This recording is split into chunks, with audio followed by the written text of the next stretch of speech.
Hello दोस्तों, स्वागत है आप सभी का। जैसे कि हम आने वाले साल को लेकर चर्चा कर रहे थे, तो सबसे ज्यादा जो प्रेशर में था कोई लगन, तो वो था धनु लगन।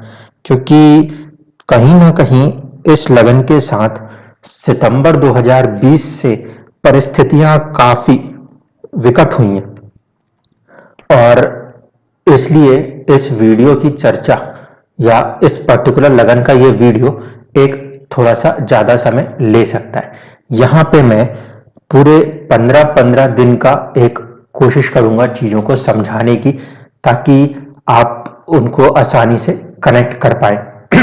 मैं ये मानता हूं कि इस लगन के लिए जो परिस्थितियां हैं वो काफी संघर्षपूर्ण है, लेकिन आपको इस बात को समझना चाहिए। अगर आप पहले रामायण या फिर आप महाभारत को भी देखते हो, तो उसमें एक समय आता है जहां पे उनको एक वनवास का काल निकालना पड़ता है, लेकिन वो बुरा समय जो था वो कहीं ना कहीं अंत में एक अच्छे समय की तरफ ही जाता है। तो आप जो इतने संघर्ष को देख रहे हो तकरीबन तकरीबन सितंबर 2020 से, या मैं कहूं उससे भी थोड़ा पहले से, वो कहीं ना कहीं अप्रैल के खत्म होने के बाद एक बेहतर पॉजिटिव रिजल्ट्स की तरफ भी जाएगा। आपको हिम्मत बिल्कुल भी नहीं हारना है। ये बात लगन को जितने भी 9 नंबर के यानी कि धनु लगन के सेजिटेरियस एसेंडेंट के लोग हैं उनको ध्यान रखनी है। आपकी अपनी इंडिविजुअल कुंडली में आपकी दशा जब बदलती है तब चीजें बदलती हैं। कैलेंडर के साल बदलने से बहुत ज्यादा चीजें नहीं बदलती, ठीक है। जो बड़ी बड़ी चीजें इस कुंडली में होनी है पहले उसको देख लेते हैं, फिर हम एक एक स्टेप बाय स्टेप करके आपके पूरे लगन के विश्लेषण पे चलेंगे। तो उम्मीद करता हूं अंत तक बने रहिएगा, ताकि जब दशाओं को समझाऊंगा तो आप पूरी चीज को समझ पाएंगे। चलिए अब देखिए, अभी तो कोई भी 9 नंबर लगन जो है, इनके जो भी जातक या जातिकाएं हैं, इनके ऊपर 2 जगहों पे बहुत ज्यादा इंपैक्ट हो रहा है। एक हो रहा है इनके चौथे भाव पे, जहां पे 12 नंबर की राशि लिखी हुई है, वहां पे शनि और केतु का इंपैक्ट है। समझिए, शनि जो है वो पृथकतावादी ग्रह और केतु भी पृथकतावादी ग्रह। इन दोनों का जॉइंट एस्पेक्ट 4th हाउस के ऊपर है। या तो माता पक्ष से कुछ परेशानी या फिर उनसे मनमुटाव, उनसे दूर हटने का प्रयास। और क्या हो सकता है? चौथा भाव होता है प्रॉपर्टी, जहां आप रहते हो वो घर, तो शायद घर से दूर हटने के लिए भी ये प्रयास हो रहे हैं। और कहीं ना कहीं थोड़ा सा मन के अंदर, चौथा भाव क्योंकि मन का होता है, तो वहां पे केतु की दृष्टि एक खालीपन से चीज को बना रही है और शनि की दृष्टि भी उसी को बढ़ा रही है। यह भी कहा जा सकता है कि फ्यूचर में क्या होगा, कैसा होगा, ये सोच सोच के मन जो है वो काफी ज्यादा परेशान हो रहा है। इस चीज में थोड़ी सी और बढ़त इस बात पे हो गई कि जो गुरु है, जो कि चौथे घर 12 नंबर मीन राशि के स्वामी हैं, वो अपने भाव से 12th जा चुके हैं। इसलिए भी मन में अभी बहुत ज्यादा एक अजीब सी हलचल मौजूद है। कहीं ना कहीं ये कहा जा सकता है कि चौथे भाव के ऊपर यह एस्पेक्ट मदर्स के साथ रिलेशन, या फिर बर्थ प्लेस को छोड़ने वाली सिचुएशन, या फिर कुछ नई मनोस्थितियों को जन्म देने की तैयारी कर रहा है। तो हम इसको पॉजिटिव वे में भी देख सकते हैं। साथ ही साथ जो अगला इंपैक्ट है वो 8th हाउस के ऊपर है। जो लोग अनमैरिड हैं उन लोगों के लिए मैं कह सकता हूं कि जिंदगी कुछ नई दिशाओं की तरफ, एक नए बदलाव की तरफ बढ़ रही है, क्योंकि शनि और केतु का एक इंपैक्ट आपको अष्टम भाव 4 नंबर की राशि पे भी देखने को मिलता है। देखिए, अगर इन राशियों में 4 नंबर की राशि में या 12 नंबर की राशि में आपके कोई से भी ग्रह मौजूद होंगे, तो उन ग्रहों के ऊपर भी और उनके जो रिप्रेजेंटेटिव्स होते हैं, जो सिग्निफिकेंस होते हैं, उनके ऊपर भी इंपैक्ट पड़ेगा। इसको ध्यान रखना। पॉजिटिव जो चीज हो रही है वो हो रही है सोर्स ऑफ अर्निंग्स या बड़े भाई बहनों की तरफ, या फिर कुछ हद तक कह सकते हैं कि कुछ नए गेन्स की तरफ। वहां पे गुरु और शनि की साझा दृष्टि मौजूद रहेगी।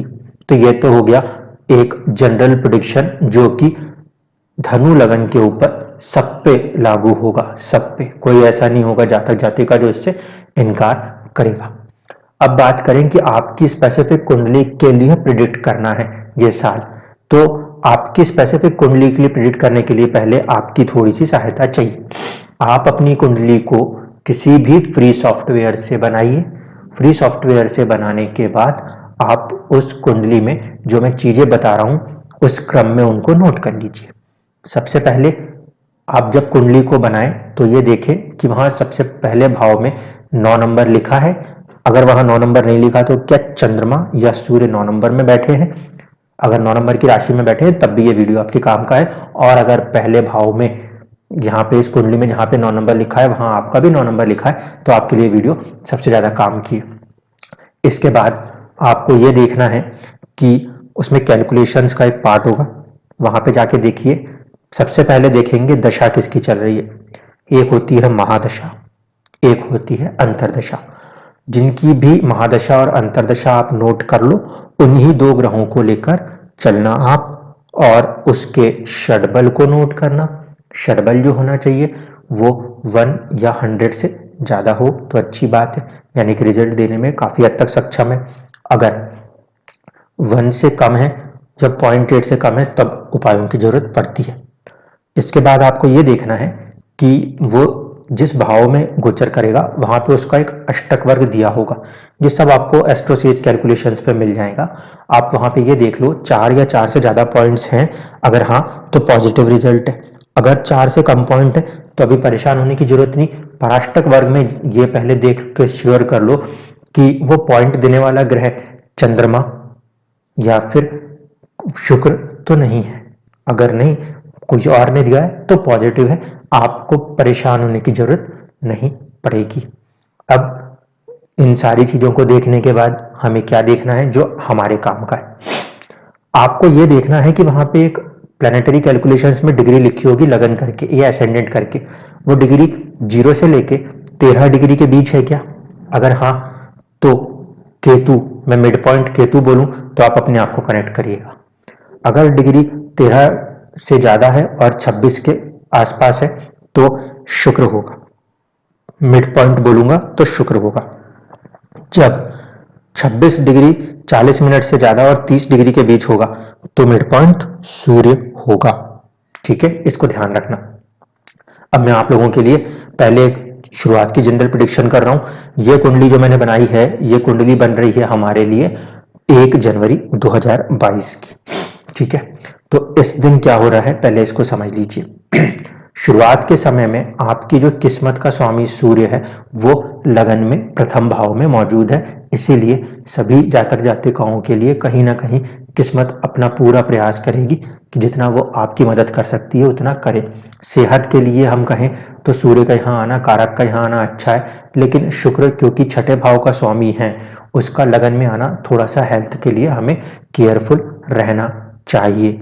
शुक्र क्योंकि 11th हाउस के भी स्वामी हैं, लाभ भाव के भी स्वामी हैं, तो कहीं ना कहीं लाभ देंगे, कहीं ना कहीं संघर्ष में फायदा देंगे। कॉम्पिटिटिव एग्जाम्स में लगे हुए जातक जातिकाओं के लिए अच्छा समय कहा जा सकता है। ठीक है, बुध जो है इस कुंडली में वो विराजमान है 2nd हाउस के अंदर। बुध जो है इस कुंडली में मैरिज हाउस के लॉर्ड है और कर्म भाव के स्वामी है।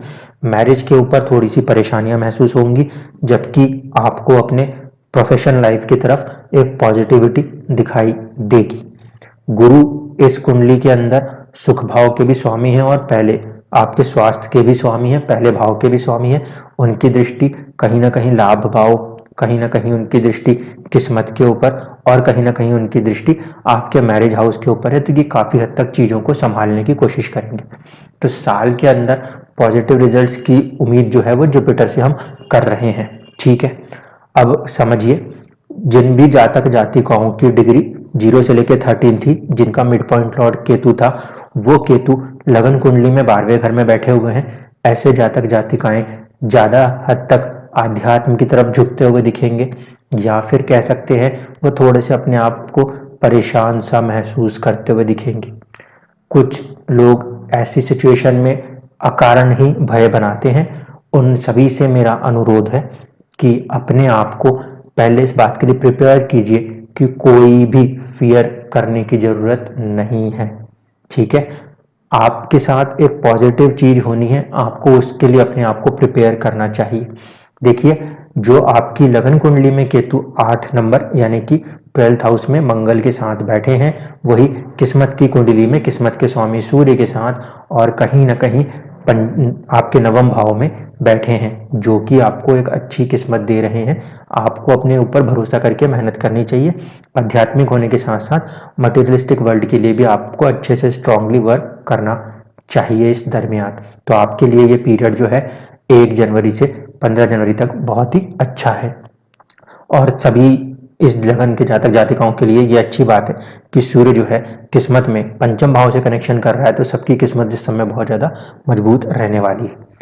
जो जातक जातिकाओं का जो लगन है वो शुक्र है, जिनका मिड पॉइंट यानी 13 डिग्री से 26 डिग्री के बीच, उनके लिए ये पीरियड हम कह सकते हैं काफ़ी पॉजिटिव रहने वाला है। उनकी पर्सनालिटी में कुछ गेन्स होने वाले हैं, कुछ उनको फ़ायदा होने वाला है। उनकी सोच अपने ऊपर बहुत ज़्यादा केंद्रित है और ये बहुत अच्छी चीज़ है जो उनको एक अच्छा राइज देती हुई दिखेगी। सरकार से भी हो सकता है कि कुछ फ़ायदे या किस्मत के भी कुछ सपोर्ट आपको बहुत स्ट्रांगली मिलते हुए दिखेंगे, क्योंकि शुक्र वर्गोत्तम होंगे।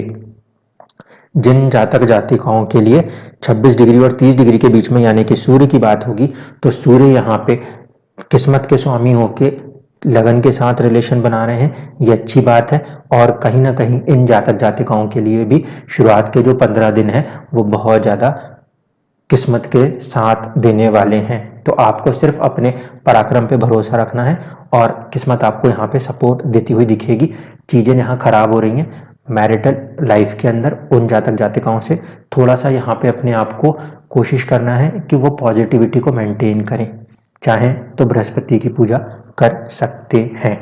इसके बाद जब 15 तारीख के बाद हम देखेंगे तो परिस्थिति कुछ ऐसी दिखाई देगी, यानी कि 15 जनवरी से 1 फरवरी तक सूर्य जो हैं वो एक घर आगे बढ़ जाएंगे। सेकंड हाउस में सूर्य जैसे ग्रह का जाना थोड़ी सी उग्रवाणी का प्रयोग हो सकता है। सूर्य शनि का जॉइंट एस्पेक्ट जो है 4 नंबर की राशि अष्टम भाव पर रहने वाला है, इसलिए यहाँ पे मैरिड लाइफ के अंदर कुछ चुनौतियां देखने को मिल सकती हैं। आपको इन चीज़ों से बचना चाहिए। मंगल क्योंकि इस समय भी 12वें भाव में बैठे हैं, ये पूरा मांगलिक फॉर्मेशन हो रहा है, इस कारण से भी मैरिटल रिलेशंस के अंदर चुनौतियां हमें देखने को मिल सकती हैं। इनसे भी हमें संभलना होगा। जो जातक जातिकाएं केतु के साथ जुड़े हुए थे मिड पॉइंट, उनका अभी भी आध्यात्मिक साइड पे ही पूरा रुझान रहता हुआ दिखता है। कहीं ना कहीं वो पूजा पाठ और ऐसी चीज़ों में आगे बढ़ते हुए दिख रहे हैं। अगर वो अच्छी मेहनत कर रहे हैं तो फिर उनको उनकी किस्मत का सपोर्ट भी मिलेगा। राहु का 6ठे भाव में बैठना कॉम्पिटिशन एग्जाम्स में बहुत अच्छा फायदा देता है। एक चीज़ और ध्यान रखें कि जो भी जातक जातिकाएं केतु के साथ जुड़े हुए हैं वो थोड़ा सा ज़्यादा अपनी हेल्थ पे फोकस हो जाइए, क्योंकि 8 नंबर जो है 8 नंबर जो है वहाँ पे मंगल उसका स्वामी है और केतु वहीं बैठे हुए हैं, तो इनका आपस में कनेक्शन हो रहा है। दूसरी चीज़ है कि शनि और मंगल के बीच में राशि परिवर्तन है, तो भी 8 नंबर की राशि में एक बल है, इसलिए बेवजह के खर्चे या हॉस्पिटल्स के खर्चे अगर होते हैं तो इनसे बचने के लिए अपने को पहले से प्रिपेयर्ड रहना चाहिए।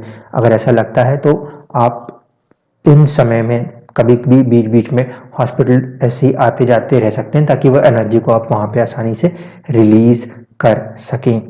जिन जातक जातिकाओं का जो मिड पॉइंट था वो शुक्र में आता है 13 डिग्री और 26 डिग्री के बीच में, उनके लिए ये परिस्थिति बहुत ज़्यादा लाभप्रद रहने वाली है 15 जनवरी के बाद से लेकर 15 फरवरी तक की।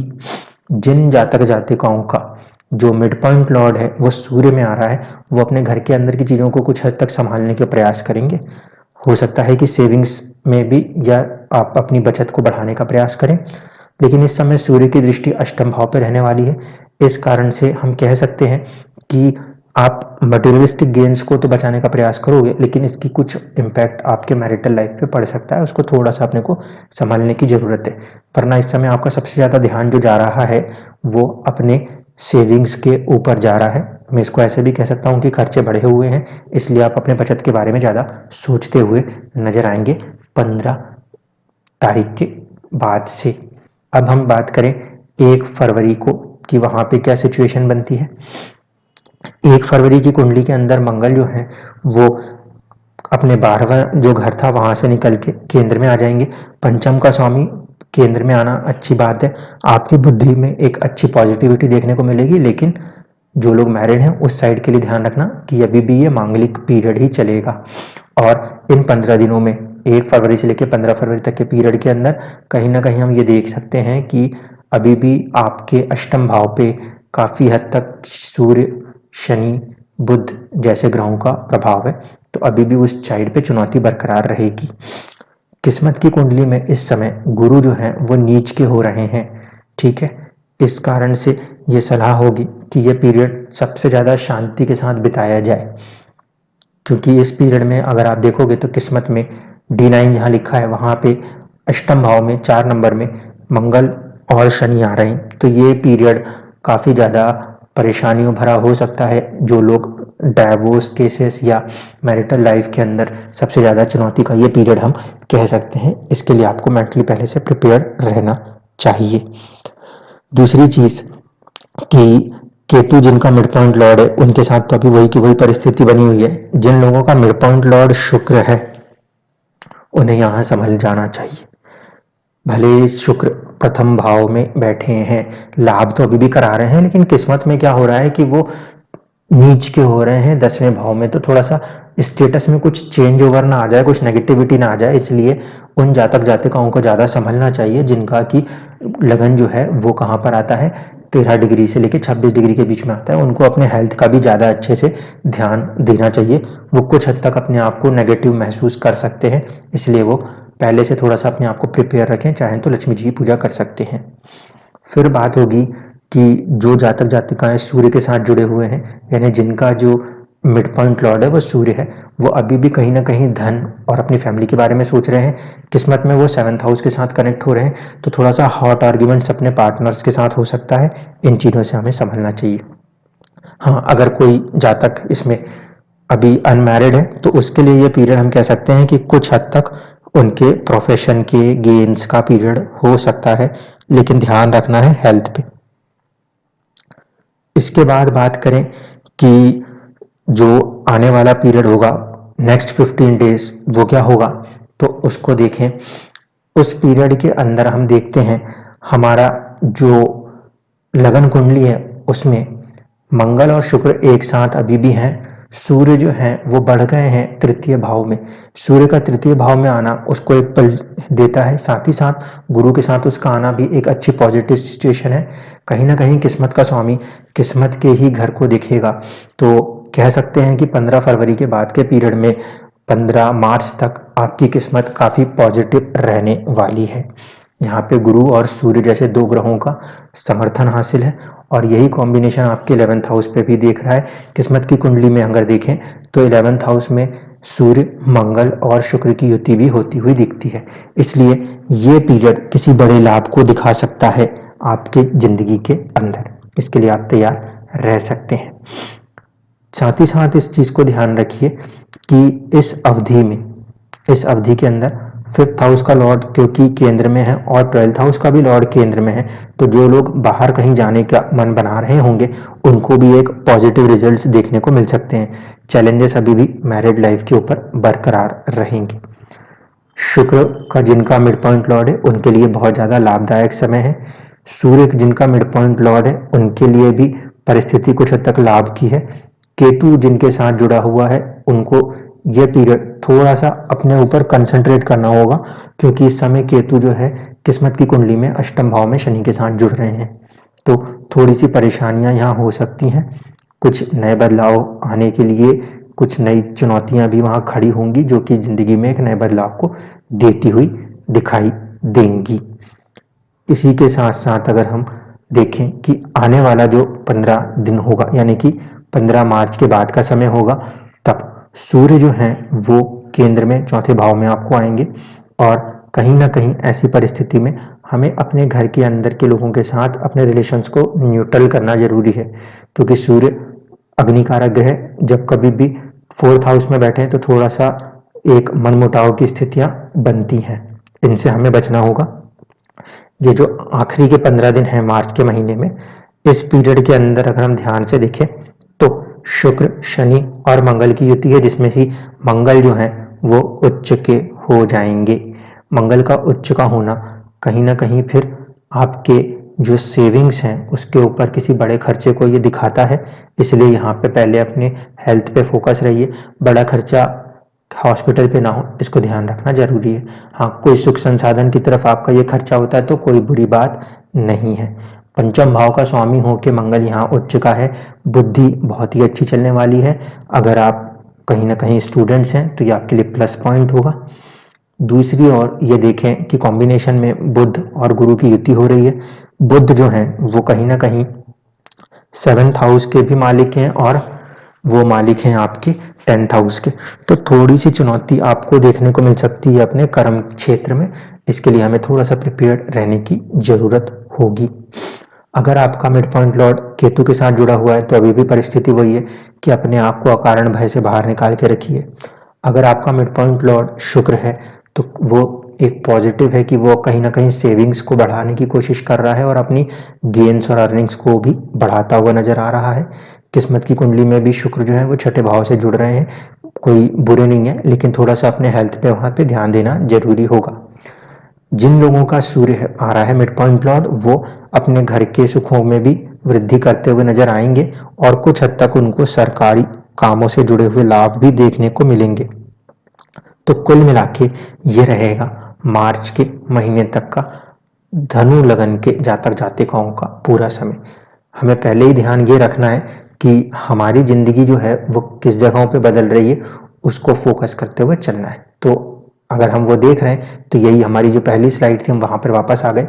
आपकी जिंदगी में थोड़ी सी चुनौतियां अप्रैल तक जो रहने वाली हैं, वो आपके मन में एक कोई ना कोई बात लगी रहनी है और जिंदगी में एक परिवर्तन होना है, जिसका परिवर्तन को हम ऑलमोस्ट अप्रैल के बाद अपनी जिंदगी में महसूस कर जाएंगे। अब मैं आप लोगों को ये बता दूं कि कौन से ग्रह की दशा चल रही हो तो क्या परिणाम हो सकते हैं। एक महादशा वाले के लिए नोट रखना और दोबारा से जरूरत पड़े तो सुन लेना अंतरदशा के लिए। जिन भी लोगों की महादशा इस समय गुरु से जुड़ के चल रही है, उनकी कहीं ना कहीं पर्सनैलिटी राइज होना है या फिर उनको प्रॉपर्टी की राइज की तरफ ऐसी दशाएं उनको मूव करती हुई नजर आती हैं। अगर ये दशा किसी के बचपन में होगी तो उनके माता पिता की प्रॉपर्टी राइज होती हुई दिखाई देती है, या फिर जातक जो है वो कहीं ना कहीं अपना अच्छे से पढ़ के अपना नाम, अपना स्टेटस, अपनी सिचुएशन, अपनी पर्सनैलिटी को डेवलप करता हुआ नजर आता है। इसके बाद शनि की अगर दशा चल रही है तो कहीं ना कहीं वो आपको अथक मेहनत करवा रही है, क्योंकि ये पहले तृतीय भाव के भी स्वामी है। काफी करेज, काफी हार्ड एफर्ट्स और वो अच्छे से आपको धन देने की भी, संचित करने की भी प्रयास कर रही है वो दशा। इसके बाद अगर आपके ऊपर मंगल की दशा चलती है तो वो पढ़ाई के मामले में, संतान के मामले में अच्छी है, लेकिन क्योंकि वो 12वें का स्वामी है तो काफी खर्चे भी करवाती है और थोड़ा सा मानसिक कष्ट मंगल की दशा में भी देखने को मिलता है। इसको ध्यान रखना होगा, यहाँ पे समझना होगा कि हॉस्पिटल से जुड़े हुए खर्चे बढ़ सकते हैं, इसलिए मंगल की दशा में थोड़ा सा अपने एग्रेशन पे कंट्रोल रखना जरूरी होता है। शुक्र की अगर इस लगन में महादशा चल रही है तो शुक्र जो है वो छठे और लाभ भाव 11th के भी लॉर्ड होते हैं। इस कारण से कहीं ना कहीं ऐश्वर्य प्राप्ति की तरफ और आपके लिए लाभ की तरफ ये दशाएं जाती हुई नजर आती हैं। जिन भी लोगों की कुंडली में बुध की दशा चल रही है तो वो साझेदारी, व्यापार और अपने कारोबार, बिजनेस स्टेटस में राइज की तरफ आगे बढ़ रहे हैं। जिंदगी उसकी तरफ आपको लेके जा रही है। जिन जातक जातिकाओं की इस कुंडली में चंद्रमा की महादशा चल रही है, उसमें आप पहले चंद्रमा की प्लेसमेंट को समझिएगा कि वो किस भाव में बैठा है। अगर चंद्रमा की दशा चल रही है तो वो जिस भाव में बैठा होगा उसके फलों को भी बढ़ाएगा। साथ ही साथ चंद्रमा की दशा जब भी यहाँ पे चलेगी तो किसी ना किसी तरीके से जिंदगी में एक बड़े बदलाव की तरफ लेके जाएगा, क्योंकि अष्टम का स्वामी है और जब वो चलता है तो हमें हेल्थ पे थोड़ा सा ध्यान रखना पड़ता है, लेकिन साथ ही साथ जिंदगी में कुछ पॉजिटिव चेंजेस वो जरूर देता है। अगर आपके ऊपर सूर्य की महादशा या अंतर्दशा चल रही है तो सूर्य इस लगन में, क्योंकि नवमेश है, इसीलिए वो आपको आपकी किस्मत का राइज देने की पूरी प्रयास करता है। तो मुझे उम्मीद है कि जितने भी जातक जातिकाएं धनु लगन के होंगे उन्हें समझ में आया होगा। मैंने पूरे 15-15 मिनट के हिसाब से आपको 15-15 दिन के हिसाब से आपको पूरी चीज़ों को समझाया है। पीरियड चुनौती का जरूर है, लेकिन मान के चलिए ये वनवास के आखिरी के कुछ क्षण हैं। इसके बाद आप अपनी जिंदगी में कुछ बड़े बदलाव महसूस करने वाले हैं। उसके लिए ये 4-5 महीने अपने आप को बिल्कुल प्रिपेयर्ड रखिएगा।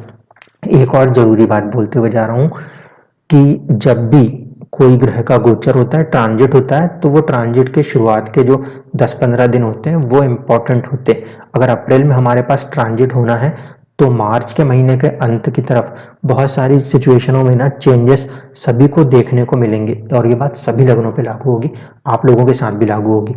इसीलिए थोड़ा सा मेंटली प्रिपेयर्ड रहिएगा कि कोई चीज़ पॉजिटिव हो रही है तो इसका बीच में एक ट्रांजिशन होता है, वो ट्रांजिशन क्रॉस होने के लिए, यानी कि जब last of the month of March रहेगा, वहां से लेकर अप्रैल के एंड तक चीज़ें कुछ हद तक ऐसा लगेगा कि चीज़ें हाथ में भी आ रही हैं और हाथ से जा भी रही हैं, क्योंकि प्लैनेट उस समय ट्रांजिट मोड में ज़्यादा रहते हैं। तो उसमें आपको बिल्कुल भी घबराने की जरूरत नहीं है, परेशान होने की जरूरत नहीं है, और पैनिक होके कोई भी एक्शन मत लीजिएगा, क्योंकि इस लगन के ऊपर जितना इम्पैक्ट चल रहा है वो मैं समझ सकता हूँ। 4th हाउस, चौथे भाव, मन भाव पे इतनी ज़्यादा नेगेटिव इम्पैक्ट होने के कारण ऐसी सिचुएशनें क्रिएट होती हैं। उपाय के तौर पे आप चाहें तो शनि के उपाय को कर सकते हैं, या फिर हनुमान जी की पूजा को भी आप लोग कर सकते हैं, क्योंकि यहाँ पे पंचम भाव के स्वामी भी मंगल होते हैं। मैं डायरेक्टली मंगल की पूजा नहीं कह रहा, हनुमान जी की पूजा कह रहा हूँ। तो ये चीज़ आप कर सकते हैं। मुझे उम्मीद है कि थोड़ा सा जो समय है उसमें अपने आप को बिल्कुल कंट्रोल रखेंगे, और जैसे कि ये लगन है कि मैंने पहले भी कहा था, ये वो लगन है जो सबसे बेहतरीन तीरंदाजों को देता है, और तीरंदाजों की खासियत होती है कि वो अपने आप को बहुत ज़्यादा एकाग्र रख सकते हैं। तो आपको अपने आप को बहुत ज़्यादा एकाग्र रखना है। अप्रैल के बाद के पीरियड में जो राइज होना है उसकी तरफ अपने एम्स को फोकस कीजिए। और फिर से याद दिला दूं, ये वही लगन है जो धीरू भाई अंबानी जैसा कोई इंसान पैदा करता है। इसलिए आपको घबराने की, डरने की जरूरत नहीं है। परिस्थिति कितनी भी विकट होगी, आप सबसे हाईएस्ट राइज हासिल करेंगे, क्योंकि ये एक अकेला ऐसा लगन है जिसके अंदर ना कोई ग्रह नीच होता, ना कोई ग्रह उच्च होता, लेकिन साथ ही साथ इस पर्टिकुलर लगन के अंदर सूर्य जैसा ग्रह किस्मत लिखता है। इसीलिए 9 नंबर में जन्म लेने वाले जातकों के लिए एक प्लस पॉइंट होता है, वो ये कि सूर्य जो है वो जिस तरीके से जगमगाता है उस तरीके से इस लगन के जातक जातिकाओं की किस्मत जगमग हो सकती है। आपको ये बात हमेशा ध्यान रखनी है। ये जो साल है यह आपके लिए काफ़ी खुशियों भरा हो, इस उम्मीदों के साथ इस वीडियो को ख़त्म कर रहा हूँ। शुरुआत की जो भी चुनौतियां हैं वो चुनौती नहीं, अपॉर्चुनिटी मान के चलिएगा। मई या अप्रैल के बाद के पीरियड में वही अपॉर्चुनिटीज आपको बहुत अच्छा गेन्स देती हुई दिखेंगी। सो हैप्पी न्यू ईयर सभी धनु लगन के जातक जातिकाओं के लिए।